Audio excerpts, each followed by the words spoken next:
L'ambassade des États-Unis à Yaoundé a fermement condamné l'odieuse attaque terroriste du 24 mars qui a coûté la vie à 12 soldats camerounais à Wulgo, dans l'état du Borno, au nord-est du Nigeria. Le communiqué de l'ambassade se dit près de tous les Camerounais qui pleurent la perte de leurs concitoyens, présente ses plus sincères condoléances pour nos soldats qui ont donné de leur sang pour défendre le Cameroun et la région dans le cadre de la force multinationale mixte dans le bassin du lac Tchad.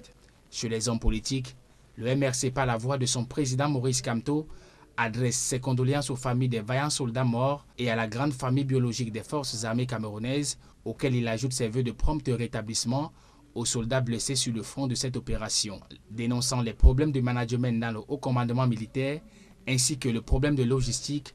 Le professeur Maurice Kamto exhorte le gouvernement à se pencher sur ces problèmes qui mettent en danger la sécurité de nos militaires dans l'accomplissement de leur mission patriotique. Pour sa part, le président du PCRN salue la mémoire des lions de la défense tombés par dizaines dans la base militaire de Wulgo, dans l'extrême nord.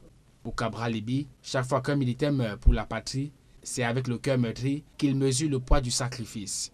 Tout autant bouleversé est le chairman Joshua aussi, du SDF, qui rend hommage à nos héros tombés en défendant avec honneur notre patrie. Pour le député, notre pays, le Cameroun, se souviendra toujours de leur sacrifice. Les sportifs ne sont pas en reste face à cette attaque barbare. Le président de la Fédération camerounaise de football fait savoir sur sa page que notre pays est en deuil. Drapeau national affiché au bas de sa publication, Samuel Eto'o, adressant ses condoléances et sa solidarité aux familles endeuillées, invite tous les jeunes Camerounais à prendre la mesure de ce sacrifice.